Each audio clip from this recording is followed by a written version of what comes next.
Let's have a look at an example question. No, it won't be coloured in this way, it's just an example. Which aspect of project performance ensures that what the project delivers is consistent with achieving the desired return? Let's imagine, like our chum down here, you're really scratching your head about this one. Now, which one is it? Well, by process of elimination, let's imagine you don't know, and if you do, well done. You think about quality. Well, desired return might suggest to you that this is something to do with the business case. At least return on your investment or something like that. So although quality is important, that's probably less likely to be the answer. On your question paper, you could put a question mark or even a little cross just to remind yourself of your mental thought. Scope, what's included and what isn't. Well, again, that doesn't feel like a right answer, so put a question mark. Benefits. Well, I know that's in the business case, and I'm thinking of desired return. This sounds like that might be the one, but don't move too quickly. Cost. Now, cost has something to do with money, of course, and desired returns, it could be that one. I might say that probably benefits might be the better choice. And by the way, it is the right answer. So there's just an example, even if you really weren't sure of how you might get an extra mark. Now let's move on to the practitioner exam tips. The first thing you'll want to do, and I suggest you spend a good 10 minutes reading the scenario first.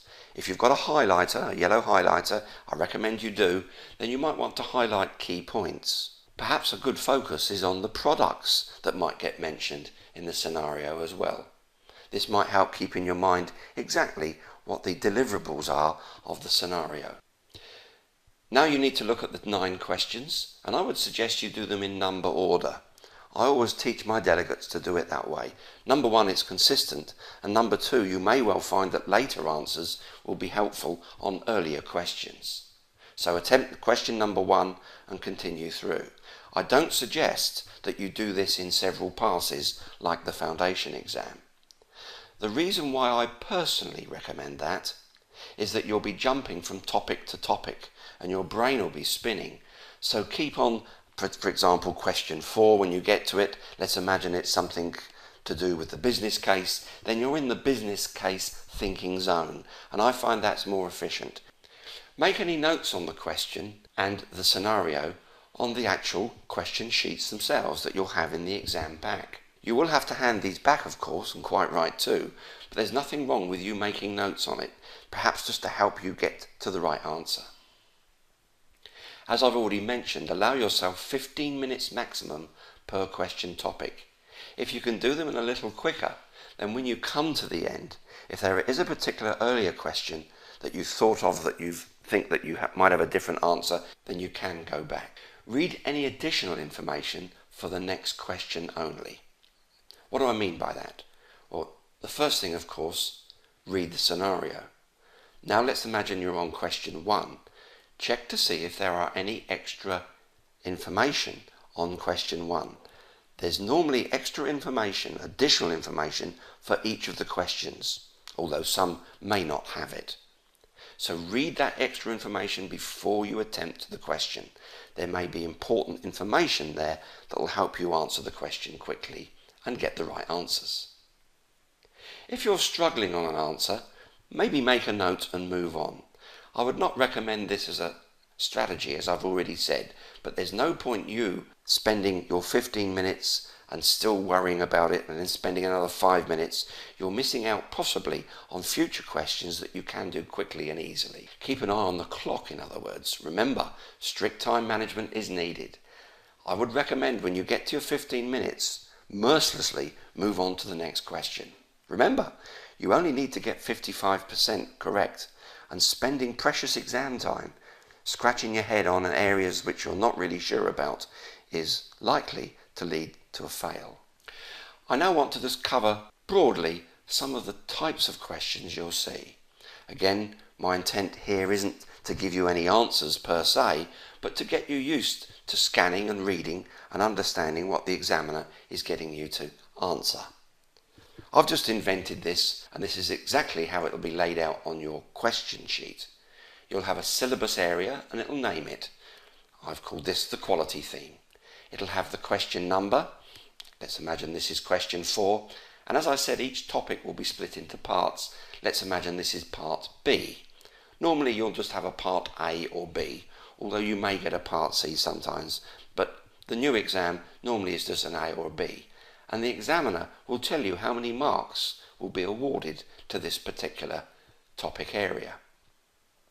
You'll usually find quite clearly the number of marks relate in some way or multiple to the number of questions.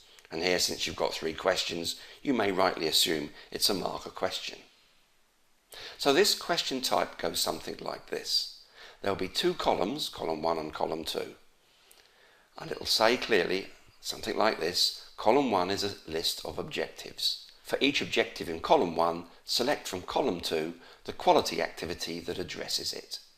Each selection from column 2 can be used once, in other words per answer, more than once, or not at all. What the examiner is trying to tell you here is that when considering the answer to question 1, let's imagine it's A, you might find once you've answered all questions, B was never used. That's all they're saying here. But for each question, you must come up with an A or a B or a C. Working with the customer to understand their quality expectations. Which part of quality is that about? Again, if you're not sure, go to the quality theme in the manual. There's a great diagram there that'll almost certainly tell you this answer. What you'll find out is that in fact the answer is C. This is part of quality planning. Ensuring that organisation standards are being met. Well, who would ensure that that is the case? And the answer is quality assurance. Updating the quality register after a quality review.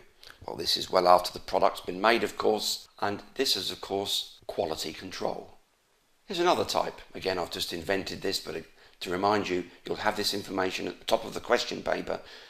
Make sure you understand it. This happens to be question 2, part A, and there's 7 marks. So in the full question, you'd actually get 7 of them. This is just question 1 as an example. It'll say something like this: using the project scenario and the additional information provided for this question, there you see is where it is directly asking you and reminding you to read that, but I hope you will have already have done that before even attempting this question. In the scenario booklet, answer the following 7 questions. Again, this is just one of them. Each question provides a list of true statements about the conference project. Again, I've just invented this. Let's imagine the scenario was to do with the conference project. But only 2 statements are appropriate entries for that heading of the business case. Remember to limit your answers to the number of selections requested in each question. Okay, so number 1, which 2 statements should be recorded under the reasons heading? Now you'll get quite a lot of these types of questions. The first thing I'd want to do is to go to Appendix A, because you may have some extra information there that'll help you see the type of information that should be recorded. You might also want to go to the business case theme.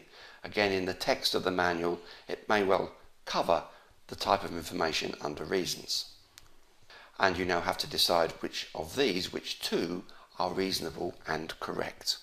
Now a little tip here, and that is that the business reasons should be either based on something to stop pain or something to get gain.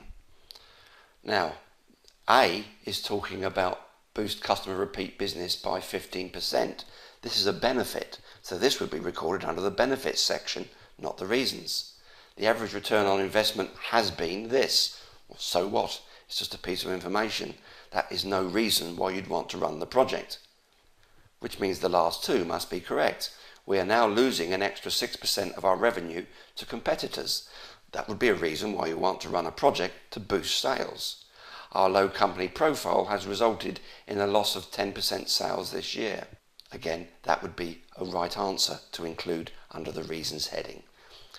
I'll make the point, I'm not here to teach you this stuff. It's just that how you might use some logic to understand what the right answers might be. Okay, well done. You're already smarter than the average PRINCE2 exam candidate. I mean that in a positive sense, in that you've taken the time and care to think about the techniques you need for the exam itself. The best way to pass the PRINCE2 exam is to work hard and to understand the PRINCE2 method. As I said before, the examiner is not trying to trip you up. Merely set out a set of information to prove to them that you know enough to be called a PRINCE2 practitioner. So thank you for your attention. I hope you found this useful, and good luck in your studying and passing both your foundation and practitioner exams. And if you want to fully prepare, I recommend that you go on over to my PRINCE2 Foundation and Preparation site, www.prince2primer.com, and we'll meet again on the other side.